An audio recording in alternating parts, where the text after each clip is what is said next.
Right then. Yeah. So we're taking this apart. There's a couple of catches inside, and then you just lift it out of the dowels, and then put it somewhere safe, because you don't want to damage it. Definitely not. And then this just lifts out as well. Nice and easy. Yeah, really easy. If you know. You can't really go wrong, to be honest. The only thing you can go wrong is when you're putting it back together again. So when you're sliding it all into slots, you make sure it's even as it goes down. The next step, I'll just get my glasses on. So the next step, basically I'm taking this thing out as it gets in the way. This is the practice pedal part, or I call it a Celeste rel. So this part's the Celeste rel. And then I get my bits out. Bits and bobs. That's the tuning lever. Goes on there. That's the Paps wedge. Or that's it there. It's actually in the Yamaha logo, I think. Is it Meet No, device? that logo there is tuning forks. Ah, tuning forks. Okay. So that's one of. Where did that go? Thank you. That's brilliant. So that's one of these. Exactly. So That's that's the the Yamaha logo. So that's that. That's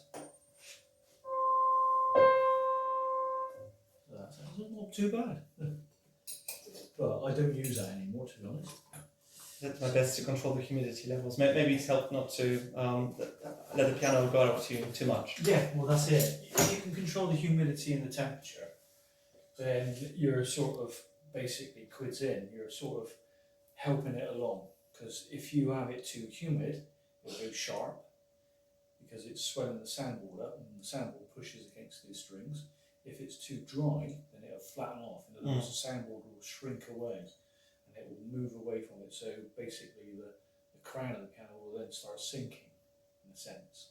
So if it goes too far, it will then crack the soundboard, and also you'll lose sound as well. So Because the strings will kind of stretch or loosen. well, they're losing basically the tension on it.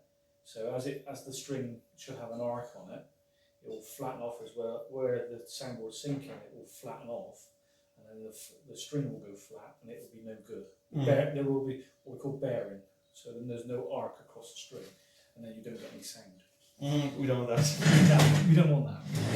Also, other things happen when you've got humidity issues. Right now. So I use a fancy tuning fork, which is now an app. So it's called TuneLab. I think it's about 300 quid now, but it could be wrong. When I had it, it was about 250. So basically, what I do now is analyse the sound of your piano, so the C's.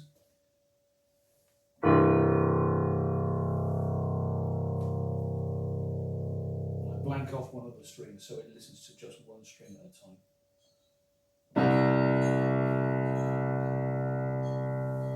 It gives a more accurate reading.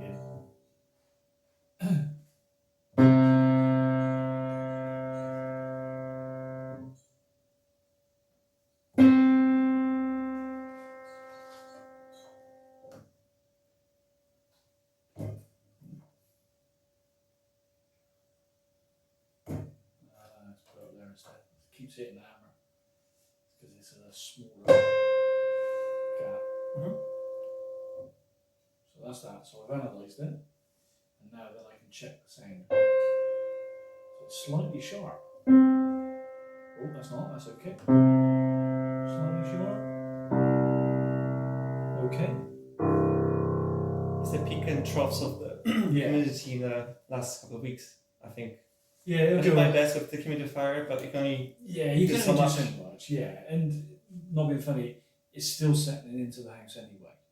So it's going to take at least a good 6 months, up to about 5 tunings, I usually say. Okay. So 6 months to a year minimum. So that's where you got the heating on, and that the humidity will lower. And when you go around back into the summer, when you turn the heating off, it will go up a bit. That's how it usually works. But what I'm seeing is that people are not putting their heating on either for so long, or they don't need it because it's quite warm out there now. And these new buildings tend to be a bit more warmer as well, so they tend not to put their heating on, so consequently it doesn't drive the piano out. And the humidity keeps on rising. Yeah, hence the dehumidifier is at the ready. That's it. And I need to use it first thing morning and last thing before going to bed, and also sometimes during the day.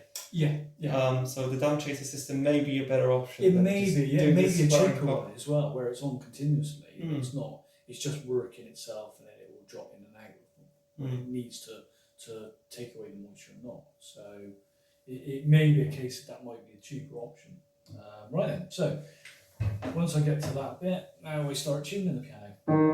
So I usually start here, on this break here.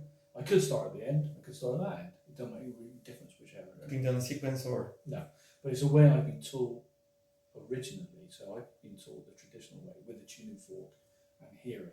So now it's much easier. It saves about a quarter of an hour, that does, setting the piano up. So the idea,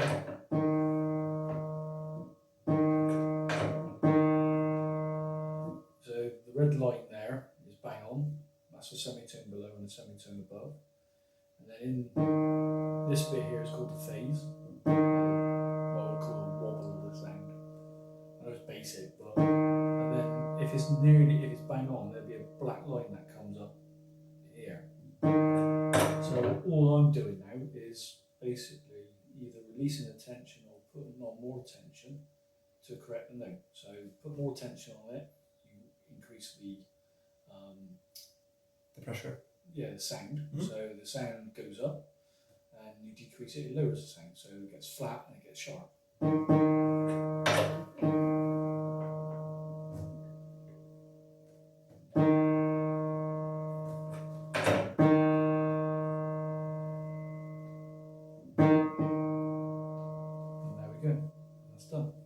Just one note. That's one string, okay, or one note.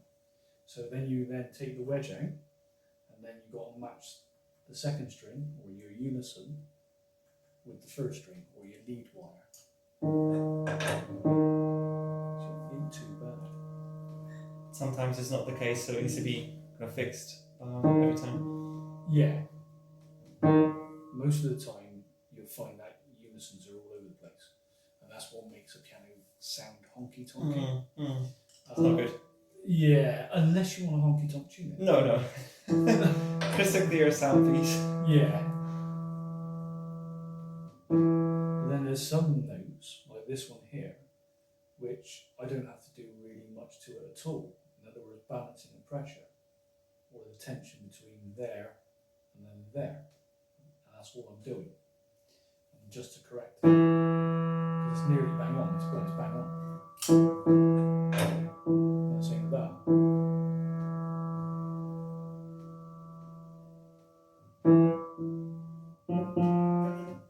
Now those are Bi-chords. So these are what we call supplementals, these ones here. And then you're going into the bass sections, but these are still Bi-chords, or 2 strings for each note. Singles.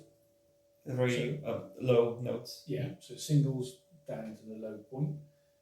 And then these are tri-chords, so 3 strings for each note. And it's basically balancing out the power. If you have 3 strings all the way down, it'd be so loud in your bass end, you wouldn't know what to do with your hand. And so the more even the sound is, the easier it is to play. Of course, it gets better the more precise the piano is and the more money you spend. So if you spend loads of money on the piano, it will sound really even and really easier to play because of that.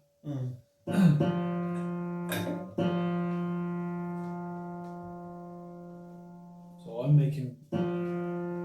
basically doing really fine adjustments. I'm not even hardly touching this. Just like touch-ups. Yeah. Just a real, but if I knock it out, basically just really fine adjustments, because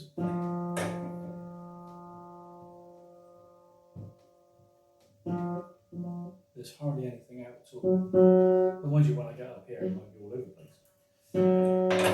I've noticed that it's the piano has adjusted various registers in a different way. Yeah, and it will move around.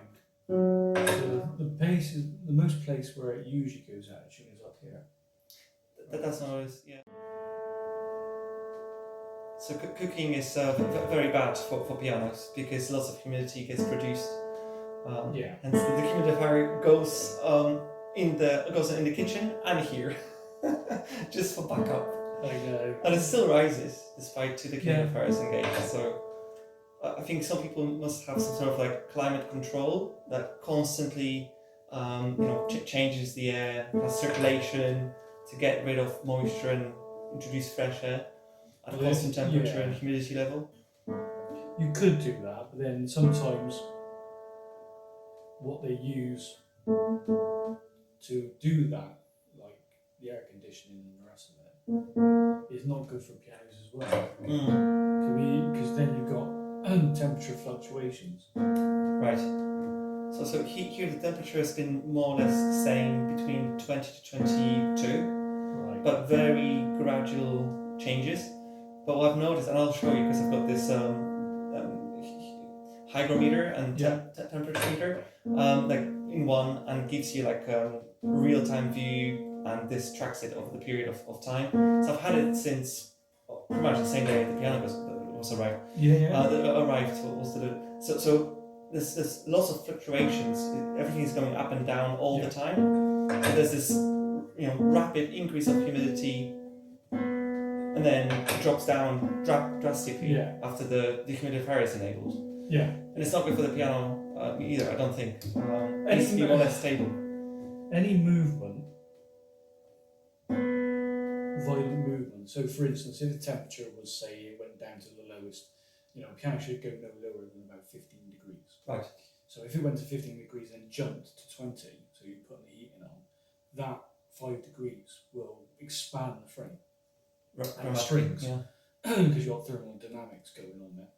And that's what it's all about, really. So as it expands and then contracts back down again when it gets cold, that knocks the piano out as well. So it's stretching the strings and releasing them. What about humidity being nearly 60 first in the morning and then dropping down to 50 before it then goes back up to 60 and then it goes back down to 50? It's not good. It's not quite sudden. Right? It's not great, but if it fluctuates around there, it's okay. It's when it gets to 60, the 70s, that's too humid in the house. If it gets down below, say 40, let's say about between 40 and 35, that's too dry. So if it's dry between 40, 50, 50, 60 is fine. Okay. It's, as long as it ain't too great. Right. Jump. I'll show you on the diagram. It is. Yeah. It looks quite dramatic, especially if you zoom in. Zoom out, it appears to be kind of fluctuating gradually, but I'll show you and I'll let you tell me if it's any good. It's best to ask the expert because you can only do so much research. That's it. And it eventually, not being funny, eventually the piano will actually settle down by itself. I got to ones that been doing for donkey's years. I've been out on the road for about 15 years. And I've been doing this job for 36. So basically, what I see is that depending on where it is, I can go to a tuning and it hasn't moved at all because they kept it really even. But then I can go to one that's all over the place. A, because they don't have it tuned regularly, and B, because it's too hot in the place, or it's too cold, or too humid, or it's humid. Everything's going bad for it. But usually the places like that is like an older building or a function place where it's open to people coming in and out the doors. There's lots of drafts and I guess people opening and closing doors. That's not good. You should be keeping the piano away from the windows and doors. So this positioning is because of necessity. There's no other room in the house that would have enough space. You only got is that a fire thing down there? Which got installed before the piano. if it was the piano first, that wouldn't get installed. This is this electric heater which is, I know, disastrous for pianos. So Yeah, because technically, the piano should be on an inside wall away from direct heat. yes, But- this is an outside wall. This one, this is the inside wall, but you can see the space is not there. So it's in fact, my wife was originally suggesting the piano to come to the Apple floors, but I showed showed the videos of deliveries in much bigger staircases, and this is difficult enough because it's a hefty piece of instrument. Yeah. So she said, no, if it is coming to the house, it needs to come here. We don't want to destroy the house, we don't want to destroy the stairs, we want to destroy everything that's on the way, and it's very confined space. I don't think the piano would even fit, even if it flew out of itself. Everywhere else. The thing getting upstairs, the first thing you got to make sure is that can your joists take the weight of the piano. I think this is approximately 210 kilograms, so it's not lightweight. No. And then the getting up the stairs will be the issue. Yes, so there'll be a lot of destruction on the way. Plus, the actual flooring could not possibly support such a weight in one place, right? If it was distributed, if it was distributed like a bed, for example. Yeah, the bed is quite heavy, but at least the weight is distributed evenly. Yeah, it's an area. Yeah. So whereas this is quite a confined area. Exactly. So you only got that much. Yes. And then that. So you've got all that weight in this area, whereas the bed is exactly a greater area, greater. It's like spread. You're spreading yourself out. So I wouldn't recommend it, but we have got customers that have taken much more heavier pianos than this upstairs. And do they survive? Just about. Just about, yeah. I found on YouTube somebody that was very keen to have an acoustic in the house, but there was not enough space in the kitchen. Kitchen is obviously the worst place to put a piano in, but that was the only place that had enough space, and they needed to remove actual window and then have the piano enter the house through the window. So they removed the window, installed the piano. The piano came through the window that was removed, and then they reinstalled the window. So quite expensive. That go would to the be extremes. It didn't need to happen here, fortunately. But having a piano in the kitchen full of humidity is the worst thing. Yeah, no, you don't want. Yeah, you don't want that. Because like you said, pots and pans, steam. And also the sudden temperature increases, decreases, drafts from open windows because you want to get the humidity out.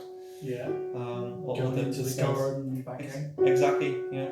So the last 4 weeks I've had the piano have been very, very, eye-opening, and also you notice so many things that you just didn't know before mattered. Like humidity just constantly changing up and down. Same with temperature, but humidity for the most part.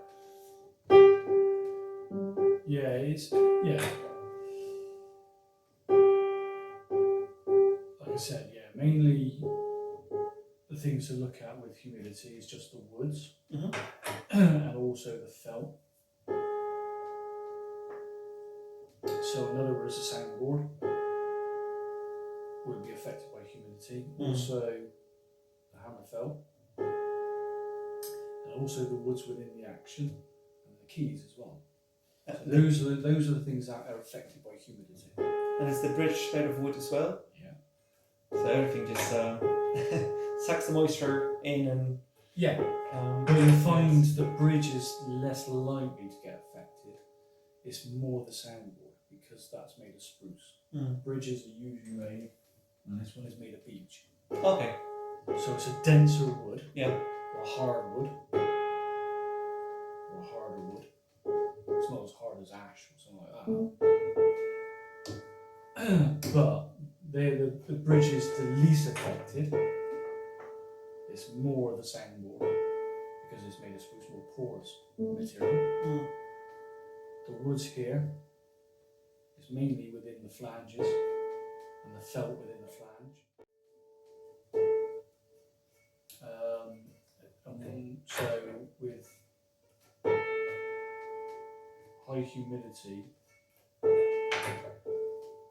you'll get a sharp piano, it'll feel heavy, so there's more resistance in the touch because of it. Also your sound will be slightly quieter or woody-like. It won't be as crisp as. I have noticed some keys sounding quieter, but again, I'm still getting to know the piano, how it's. What did you have before? So I have. So in my teams, I played the digital instrument, Roland 28, E28, if you remember. Yeah. It was a very popular model at the time, back in 1990s. Yeah. And then 20 years later, I realized I wanted to go back to my lifetime passion that I just never had the time.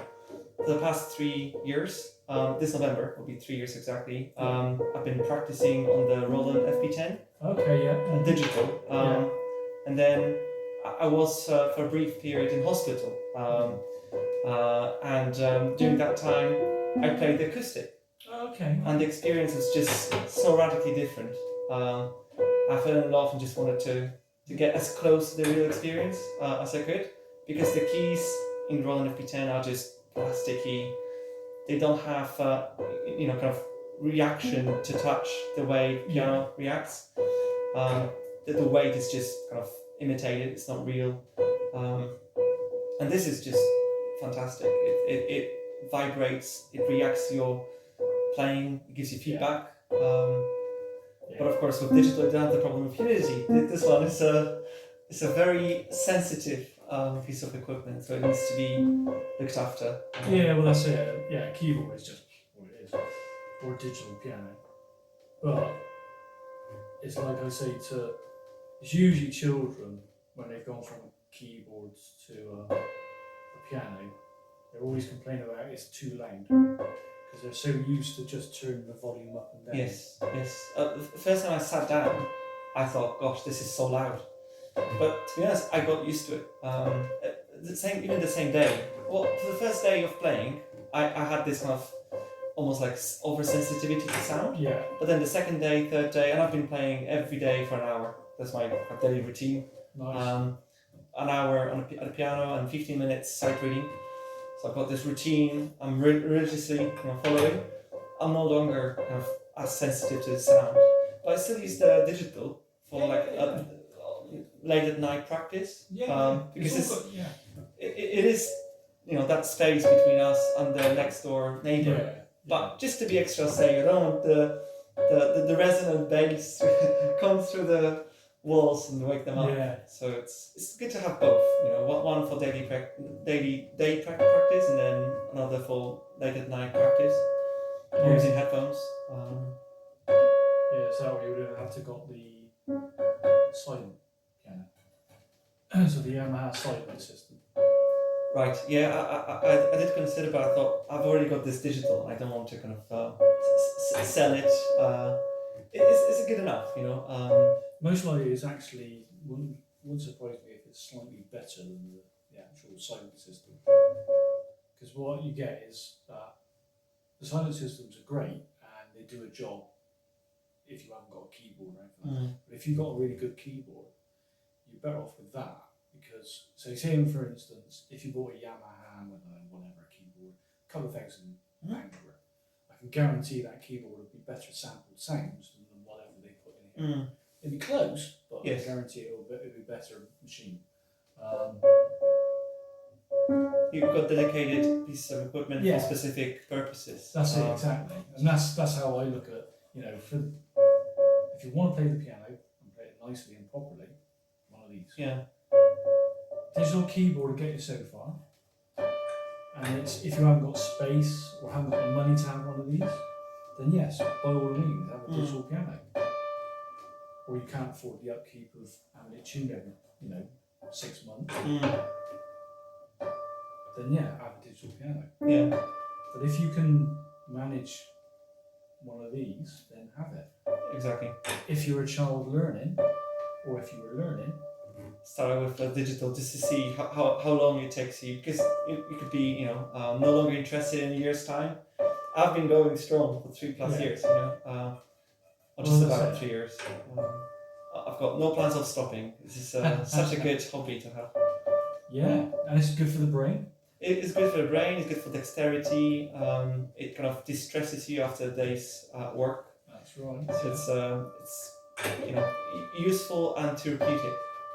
It's not too loud. The larger pianos have got much bigger soundboard, and the strings, everything is much louder. So if this is one of the tiniest ones, and it's loud, how much louder is U1 or 2 or 3? Yeah, they're very loud. You've got to be quite cautious of when you're buying big pianos. Yeah. Especially in a room like this, and your ceilings are quite low. Mm. So, and you've got quite a lot of hard surfaces. Yeah. It's quite echoey in here. So, on that, I think this is good enough. Because, like you say, you're a larger piano, you're most likely to be deaf by the end of it. I don't want that. No. We've got our lives in front of us. You want to live it to the fullest without losing your hearing. I did measure the decibels, and it's about 70 normal playing, drops down to about 60 with the practice pedal engaged, and the loudest I could get it is 84, 85 at peak. But I had to really try to get to that level. So it's not too bad, I think. Some pianos get to 90 plus decibels. So this is relatively quiet. Still loud. I also considered getting one of the hybrid pianos. Oh, okay. You have the Novus 5 or 6 that will be released later this year. Still hasn't been released in the UK, but has elsewhere, like in Germany, for example, Australia. But it suffers from a number of shortcomings of digital technology. So there's some buzzing noises because of speakers, interference, vibration, all sorts. Plus it needs to be regulated. That's a normal piano action because it has the Millennium 3 action. So I thought, no, it costs £5,000. Nearly 6,000 if you add all the kind of extra. So between £5,500 and £6,000 for very much digital, albeit hybrid. Yeah. I thought might as well invest a similar amount in an acoustic, which is infinitely repairable and tunable and. Well, that's it. If you look after it, this thing. That's a lifetime, so to say. So every 6 months have it tuned. Yeah. If you're not playing it at all, or you could get away with a year, but no longer than a year. But really, if you're using it like you are, it's every 6 months. Have it serviced somewhere between 5 and 15 years of its life, depending on how much it's been played. The action will then need looking at between 30 years, most likely because it's the leather's worn out and felt as well. And then, I don't know, strings can last the whole length of the piano sometimes, but they can have a tendency to go dead in the bass section. So it might be 50 years, a bit longer, but 80 to 100 years. Piano should last. A long time, right? Compared to digital. You're only some digital pianos, as soon as you buy it, is discontinued. Yes. So the other thing, can you get the parts? You can get any part from a piano, or you can make it. Whereas a digital piano or a hybrid, where's the boards? Where can you get the boards from? Yep. The capacitors or indeed the circuit boards could be specific to that model. That's and limited in supply. So having everything considered, I thought, if I'm so keen on playing the piano, it's the best thing to actually get an actual acoustic.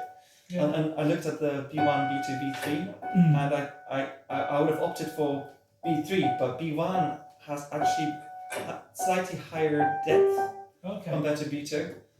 This one is taller, but kind of thinner, slimmer, so to say. Yeah. Less of a depth compared to B1. 1 centimeter, but still, it makes a difference in this very confined lounge space. B3 is much bigger. It's like it would reach almost the, it would cover the telly. because the actual keyboard would cut into the screen. This one is for your house. Yeah, it wasn't easy to convince my wife, but I think in the end it was a long-term process, you know. Well, yeah. But we've got an agreement. I'm not playing when she's asleep, you know. Because well, yeah, that's only fair, isn't it? this is a three-story building. So the top floor, ground floor, first floor, second floor. So if you end up on the second floor, close all the doors behind you, you can still hear the piano as if it was playing relatively quiet on the radio. So it's the I think the ceilings are hollow. They must be. And it's all kind of plaster walls.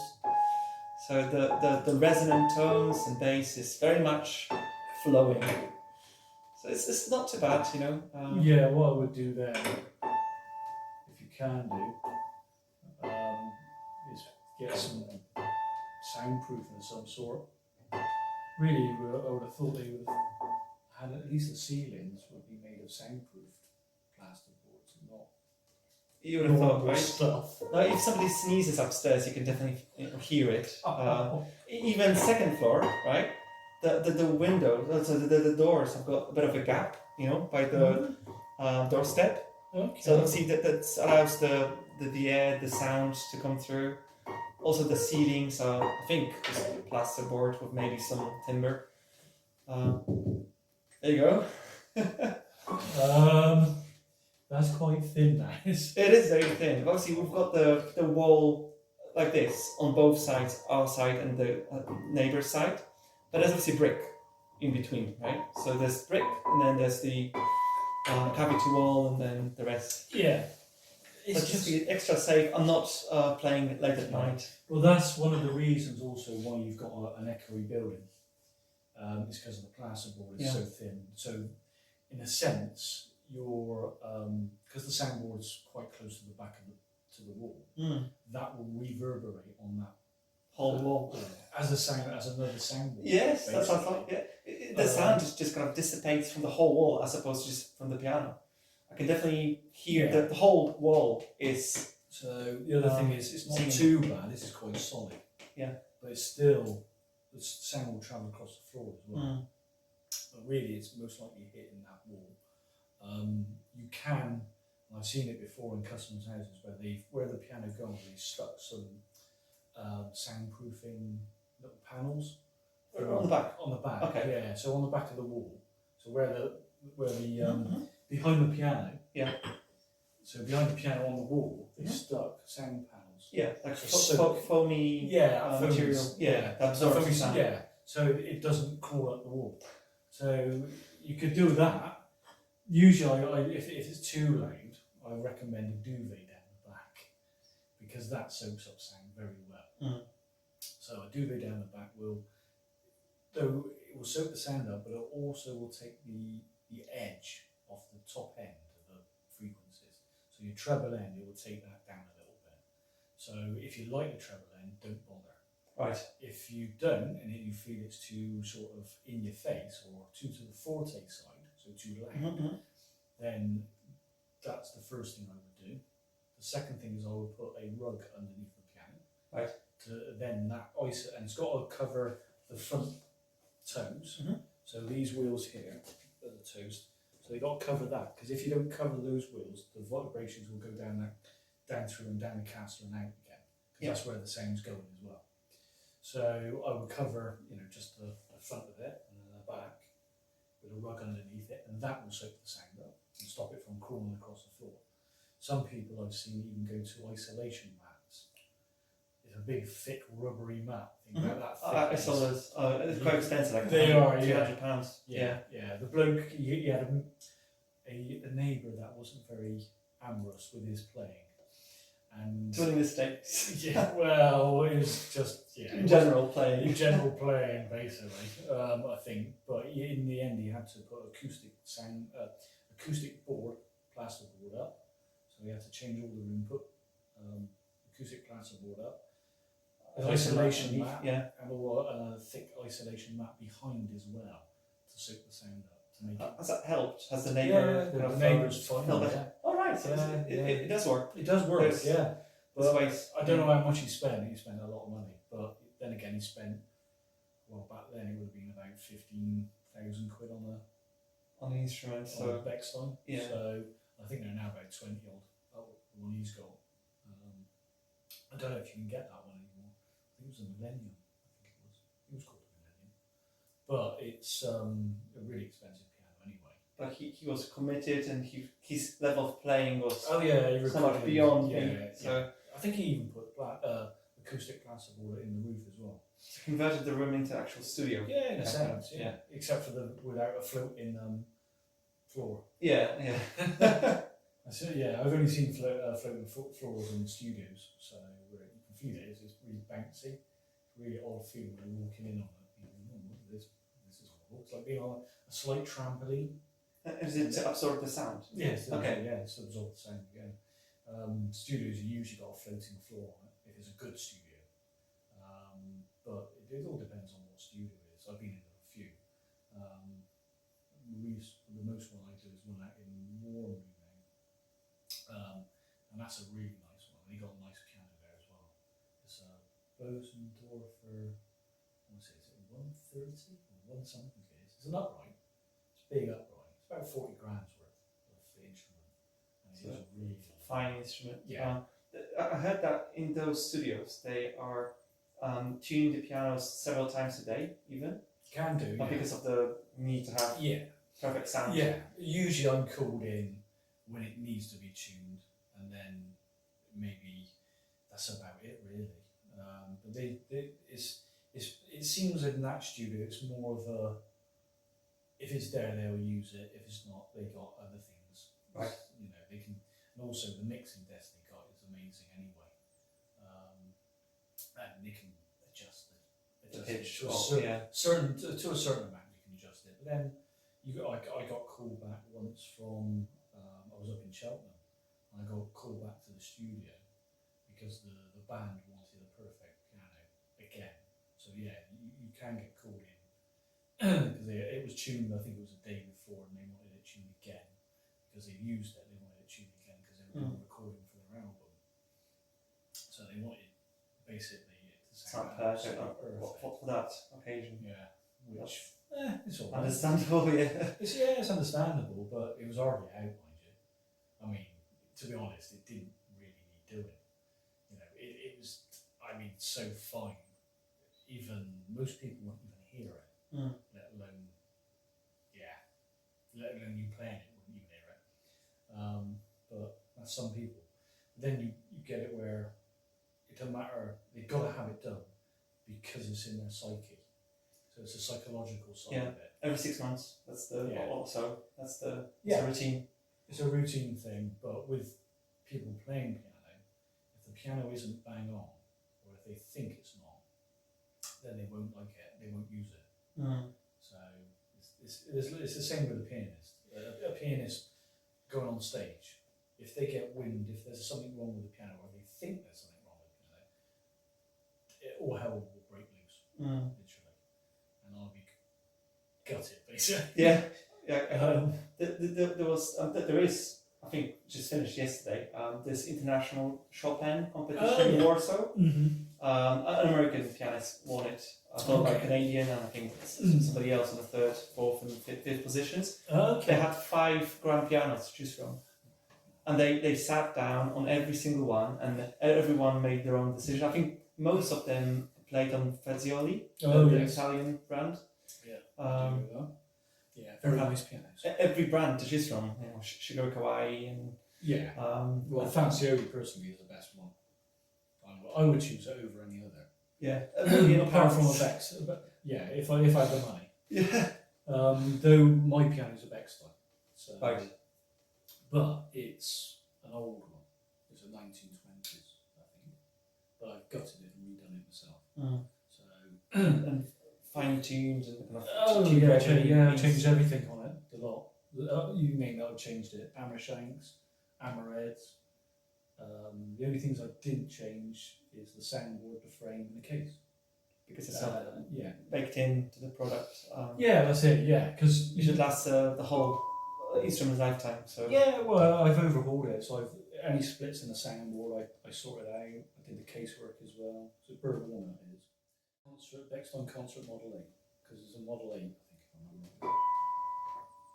So a Concert Model 8, if you want a brand spanker, that would be about 42,000 quid. fine instrument, and I guess your neighbours are okay with that because your house is maybe more sound absorbent or larger room. It's an older house, so it's more it's against a solid wall, right, or a supporting wall. Yeah. So the neighbours have no need to complain. Nobody's complained for the past for weeks. I had the piano.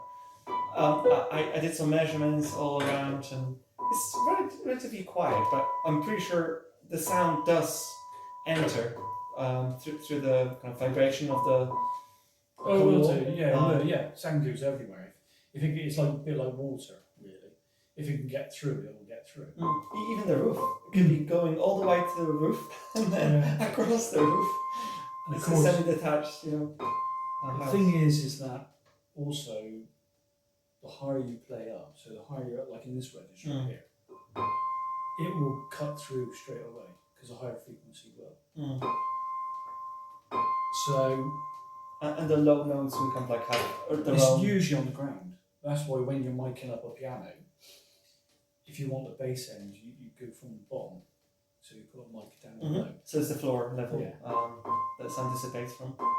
And then the upper register goes right to the top. Everywhere. I usually stick to the middle register, so I don't think I'll be. It'll be fine. Overdoing it. Yeah, no. Again, it depends on your style of playing as well, and what you're playing. So if you're playing, I don't know, it could be Chopin, it could be Sanson. Some of theirs is heavy, some of it's really quiet. And then you got Rachmaninoff.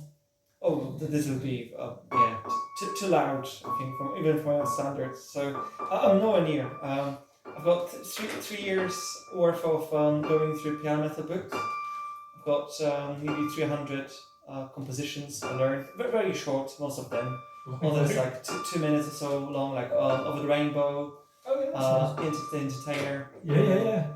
And bits and pieces of Mozart and Beethoven, but not full pieces yet. That's all right. Maybe in a year's time. So I'm making good progress every day. It's amazing how much progress you can make day to day. Well, that's it. It's the old saying, practice makes perfect. And the more you practice, the better you get, the easier you get, the more you can then read and learn quickly. So that's exactly what I'm trying to do. I'm nearly finished with the second book, and then I'll be going back to Alfred's all-in-one piano course. Book 2 and then book 3. I've got Faber's Adult Piano Adventures, book 1 and 2. Not started yet, but on my to-do list. I've got the stack of books, I'm ticking off every single one. That's brilliant. Doing maybe 2-3 songs a week, and so far it's nearly 300.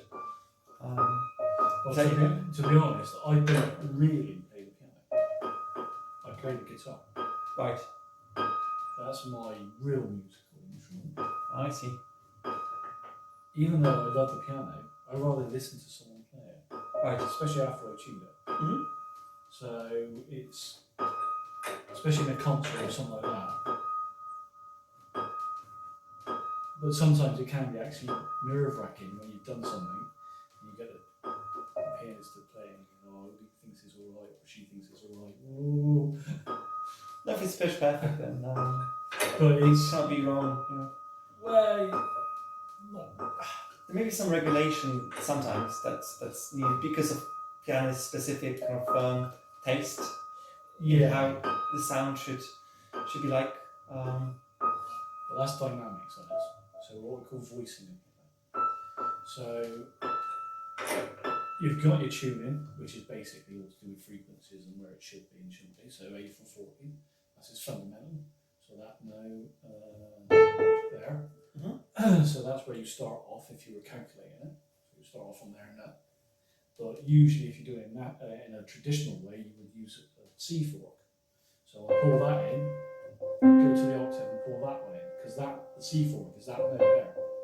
And then I would go fifths and fourths, and go around in a big circle, and then that's your tuning scale. Then you go up in octaves and go down in octaves, comparing the rest from that, because you know that's correct. That takes that away from you can just follow this, because it's already worked out the whole scale for the whole piano, and it's added and subtracted different bits, what we call the offset. So as you go up, technically a piano goes slightly sharper. As you go down, you go flatter. But that's all to do with the well-tempered scale. So when you're dealing, once you've done that, then you can deal with tone, or what people call tone, which we would call voicing. So the dynamics, how loud forte and how quiet or piano the piano is. So if this is the basics from there to there. So if you shift the tone towards the piano side, then you lose the forte. If you do it the opposite way, you want to make it louder, you lose the piano side. Yeah. So you cannot play pianissimo. Yeah. Because that quieter sound cannot be. It won't be able to Yeah. achieve. So, but then you won't be able to do the F or FFFF because you've pushed it down too far. So you can adjust it by basically how you adjust it. You put to bring it down, to bring it to the piano side. You put needles in it in different places. You can bring it up by putting a needle in the back here, which is called the battery, and force the felt forward to make it louder, but only so much. If you've got to make it really loud, you've got to put a hardening fluid on it. So you harden the hammerhead, and then you've got to turn it down once it's gone more hard. It sounds very complex. That has the nitty-gritty of engineering of sound production. I'm very perfectly happy with just the best possible sound the piano could have. Yeah, there's if you turned around and said to me, "Can you make this sound like a Steinway?" I would turn around and say, "No, go and buy one," because you can. Yeah. This is a Yamaha. Exactly. It's nothing else.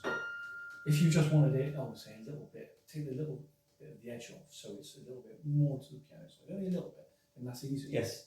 Small corrections, but yeah. This is this model, a fine instrument like the Steinway. It's pricey for a reason. It's been finely tuned and regulated and made to sound the way it does. Yeah, so it's made to sound like a Steinway. They have a specific sound. If you bought a Yamaha, say for instance, CF4, which is a hand-built one, about 90 odd grand, I guess, something like that. Not cheap. Oh no, it's not cheap. It's going to be really good, and it'll be set up exactly near enough like a Steinway. Well, the same process as a Steinway, but Yamaha sound. So the voicer, the person doing the voicing, will be told or trained, this is this sound, this is Yamaha sound. When you go to Steinway, the voicer there will be this sound is Yamaha sound. And the same with Bösendorfer, Fazioli, they're all trained. And the same with Bechstein as well. To master it within an environment like that, you've got to do 5 years worth. So 5 years of just toning and that's it, or voicing a piano. That sounds very complex. Yeah. Yeah. But again, it's been. What's the best way to describe it? So the best way to look at it is you can learn to play the piano, or the time it takes you to play the piano will be about, and to master it will be roughly the same time it would take me to learn how to do the complete thing to repair, overhaul a piano. It could be a lifetime. It could, yeah. It technically is. Minimum apprenticeship for my job would be 5 years. If they're still doing that kind of thing. You can learn basic stuff in less than that, but you'll be like limited to just tuning, or just most people just do the tuning. Whereas I'm what they call a piano. Not just tuning, but voicing and regulation and Everything. And you can build everything from scratch. If somebody say wished to create a piano, just from the blank canvas. Because I heard of some people like Elton John, for example, that they have this $1 million piano that was built for him by Yamaha. Yeah, that was an interesting thing. I think there was a program on it as well. But basically, it would be a hand-built Yamaha. But what made it special? It looks very boxy looking. The piano. I think they made 2 of them. But it's basically screens. So TV screens on the side that made up the case, or somehow put around it, because you could change it into like flowery patterns. And red or whatever. That's his thing. Yeah. So, and to be honest, I suppose anything touched by Elton John's going to mark up the price. He didn't pay anything for what I spent. I suspect a great PR and marketing for Yamaha, because he always plays Yamahas, right? Yeah. I know of, but I expect he's got like an endorsement like Lang Lang, I think, Steinways, and other people, the Yamaha Steinway. What you'll find is Steinway will be the most popular one for people to buy, because it's deemed just clear tone and it's deemed to be the actual best in the industry. Would I say that? They all got their different characteristics. Right. Their own signature. Signature sound. Signature sound. Signature feel. So how heavy it feels, how light it feels. And also people's preferences. So I was still between choosing K15, which is the equivalent of this from Yamaha. But the sound, to me, obviously everybody's got different preference, but I heard the same tune, Beethoven's Moonlight Sonata, and on a Kawai, it just sounded not exactly as I recall every time I hear the performance from concert pianists. So to me, it must have been Yamaha, but I was still in between this and that. See, one is more bright sound, is Kawai. This one's like mellow, darker, mysterious, I'd say, sounding. So that's why I opted for Yamaha. I was split in between the two because the same price point. It's just different personal it's taste. not much. Mechanically, there's not much difference in. But the sound is, and it will change from piano to piano as well. So if you had 3-2-1 or 3-2-3, it will sound slightly different. Because it's handcrafted, so it will vary model to model. But so sometimes also people are posting the video reviews of a piano that's not exactly tuned. And they say, "Oh, this is how Yamaha sounds," or Kawai.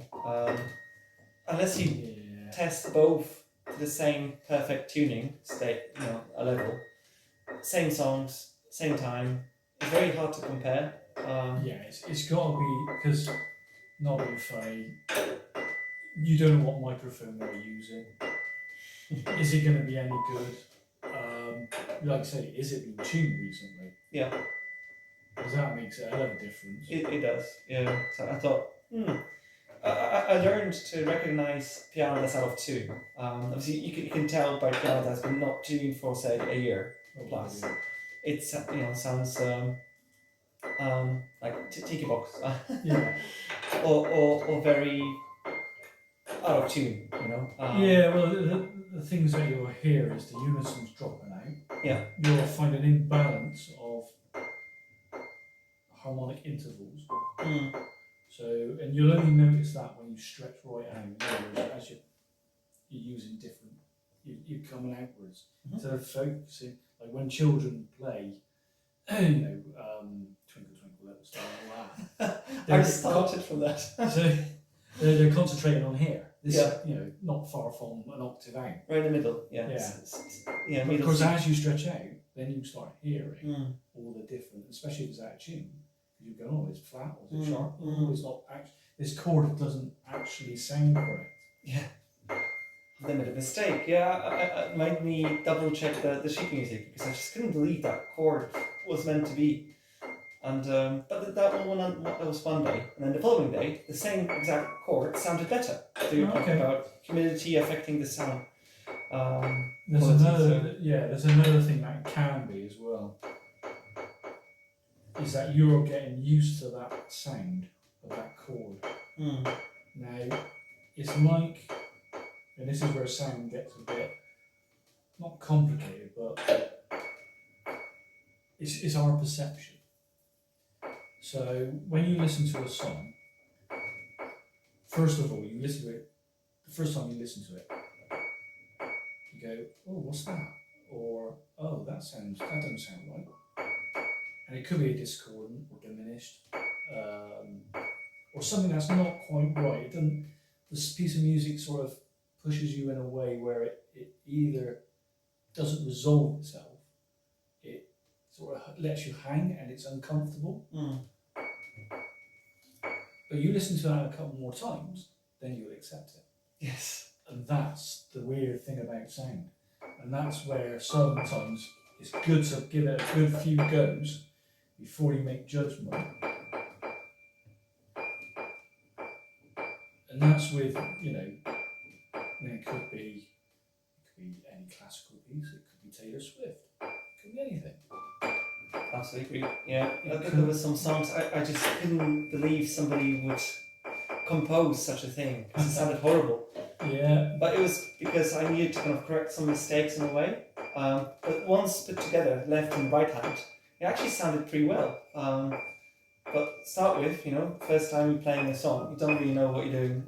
It takes time to actually learn all those, get a muscle memory for the song. And it affects the touch and the way you play. So well, that's it. And it depends on if you're going to be religious and literally look at the music. I'm playing it this way. I'm staying on the sheet or the dot. Or you're improvising. Yeah.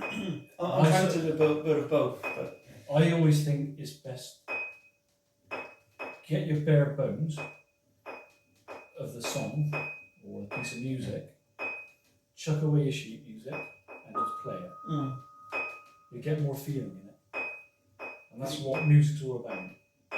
And recording yourself playing is also a useful way of getting feedback because I'm playing, focusing on the sheet music, but then listening back to the recording, I can see all the mistakes, and there's always so many. You just don't get to see during playing because you're just so focused on getting this right. It's a full concentration job.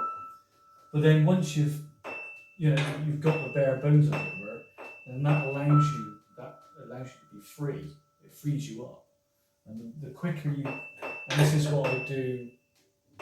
I'm in a choir, and this is what I try and do when we're learning a piece, because we're not allowed to have lyric music or music when we perform. You've got to know it in your mind, off by heart.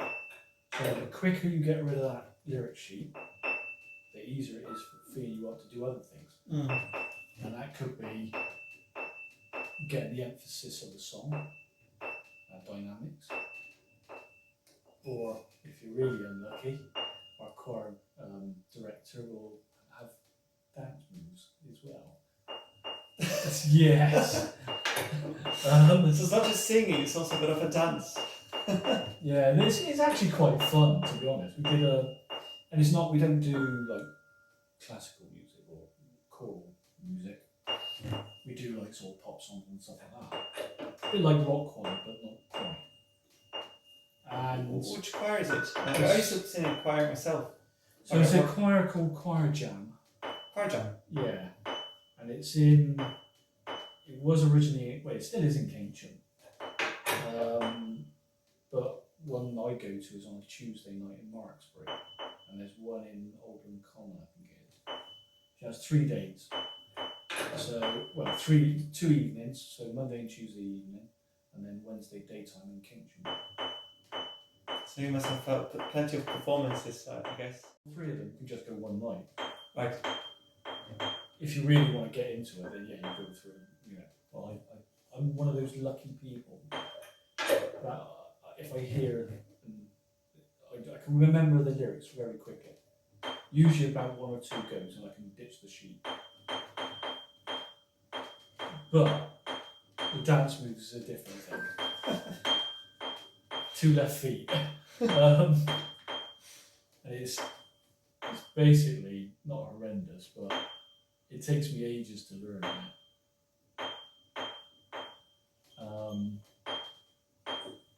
So we did a gig in the Methodist church on Saturday,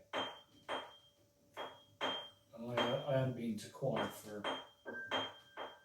at least 4 weeks, because 2 weeks of that was on holiday. You still remember the lyrics? Luckily she was doing the set hadn't changed from the last set we did, so I was all right, but I could just about remember the dance moves from the Beech melody. I'm not familiar, but I don't think we did any dancing, but back at work when I did the choir practice, we literally just practiced on site, and then we performed also on site. Oh, cool. So we didn't have to travel. We supported various campaigns like Red Nose Day and Need, and so we sang Christmas carols at Christmas. Yeah, that's what we do. So that's really good because it's varied and you sing different songs. Which reminds me, I need to start practicing Christmas carols.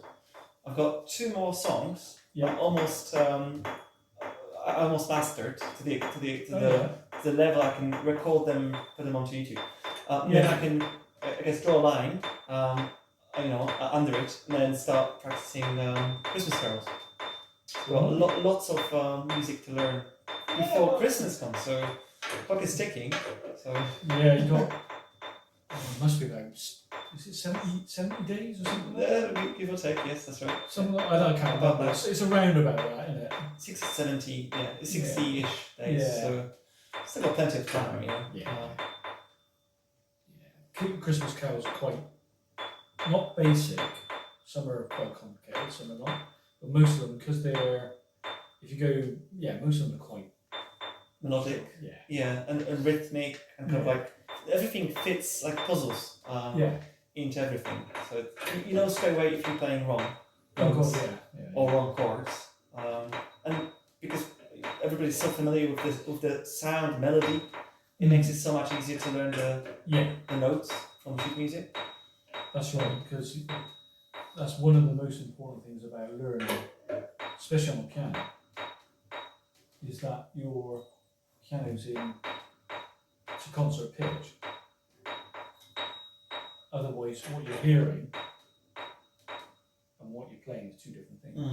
Like a piano I did yesterday, which honky tonky. What is worse than that? It was 3 tones below, give or take.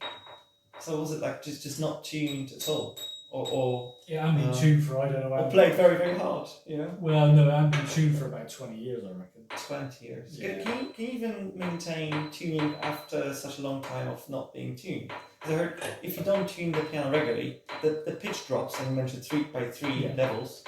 So even if it's tuned, it could be going out of tune almost straight away. Luckily, what you do there is you pick the best area and then level it out. Because you don't want to raise it too much, because that would send it all over the place. Say, for instance, if I tried to raise it 3 tones, it would have gone out of tune by the time I finished. If it's a semitone, by the time I walked out the door.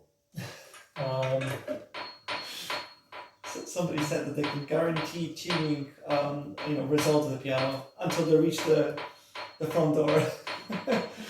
Because the pianos just got off tune so quickly. So some of them, I guess, with age, especially. It's age, or if you're putting a lot of tension on in one go. Mm.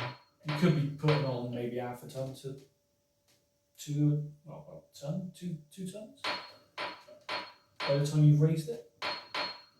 This one will be around about 16, 17 tons of pressure on it, give or take. It's about £43,000 in total. So you wonder how the piano does not collapse. It's because of the frame. Frame and the bracings. There's bracings at the back, or should be bracings at the back. So the bits of wood at the back and the frame itself holds it all together. So if you get the case is just cosmetic. Yeah. It's integral to the sound because it vibrates through it. Mm-hmm. But technically, if you knock the sides off and take it all apart, you're left with what we call the strung back, which is the frame, the pin block, and the bracings, and the soundboard. That's the bare bones to get the piano to emit sound. Yeah. And the piano action, of course. Then you've got the action. Then you've got the keys. So you could, take it all apart and add the action and the rest of it and still pluck it. Then you like a harp. Yeah, well, technically, it looks like a harp. It does, especially with the bottom casing removed. And it's sort of the similar design. It's the same scaling as a harp. If you don't pluck it, you just kind of hit it with a hammer. Yeah. So technically, it depends on your point of view. But technically, this is a percussion instrument. It's like a drum. It's within the drum family. Yeah. Well, like it's cymbals, but instead of hitting a solid, however it's called in cymbals, it's still cymbals. You're actually hitting the strings. Yeah, you're hitting the strings. The bridge. So basically, because it's hitting the string, it's then deemed a percussion instrument. But some people call it a stringed instrument because it's got strings on it. But it's a percussion instrument. But it's a percussion instrument. In my eyes, it's a percussion instrument. But it's like anything. There's different factions, I call them. There's different people who say, well, we would like it not A440, we want an A442, or A34, or A32. There's different people want it at different frequencies. There's different scales, Fazioli scale, and there's one for Beethoven and stuff like that. Even though this is a percussion instrument, I don't think I'll convince my wife to get myself, drum kit. Actual percussion in it. Yeah, you might. That's pushing it. You might be evicted. I think so. Yeah. One neighbour next to my house, echoey and hollow walls. Sound inducive. Yes. But no complaints from the neighbour. They could be liking my style of music. Well, that's it. Some people do. They go, "Oh, look, he's playing again. Oh, I love that." Yeah. But they want to hear the final performance and not the practice. Oh, the practice of doing the same over. Oh, yes. Basically, when you press it down, it draws the hammers close to the strings, and then that allows you to play softly. It helps you to play softly. It's not a volume control, because what I can do here, there's no difference in sound change.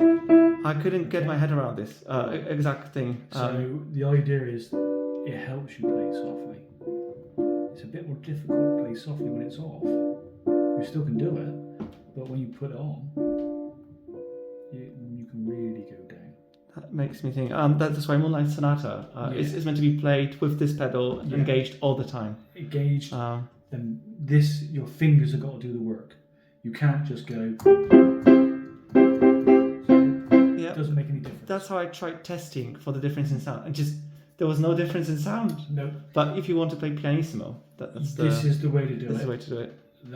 It will help you play pianissimo, so it might actually go down to P. But that will help you. It's like a helping hand. It's not a volume control. The volume control is your Celeste or your practice pedal, of course. So it's all it is hitting the felt before the string. But recommend that you release it after you used it. Otherwise, you can basically the spring starts lengthening.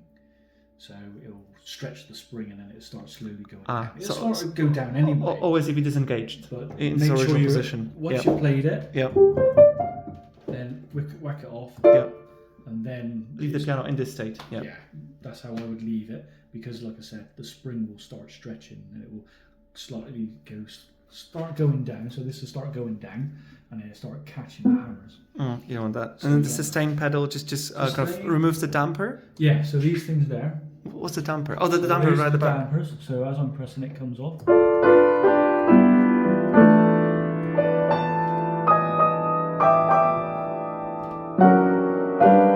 That sounds awful, doesn't it? So basically, and then off. Mm-hmm. So off and on. So up in the air and down.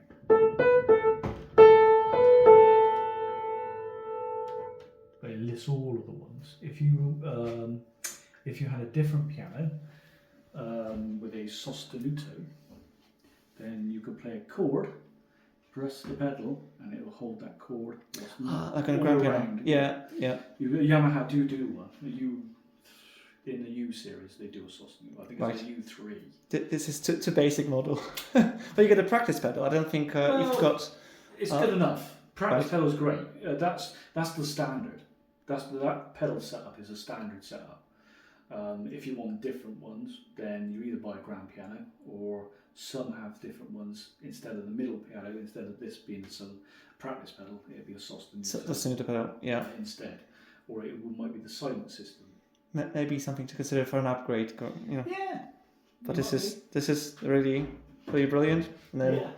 if you know how, the case could be put back on like this. So up to Daisy, that goes in, and you've got basically two little things, and that slots down.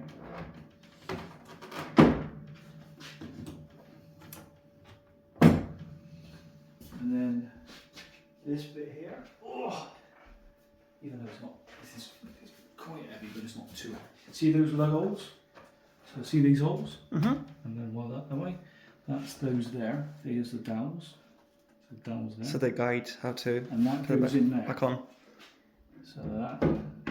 And then you've got these things at the back. And that pushes down. And then this side as well. It's good to know these things in case you need to remove it in emergency. Yeah. And then this just closes down.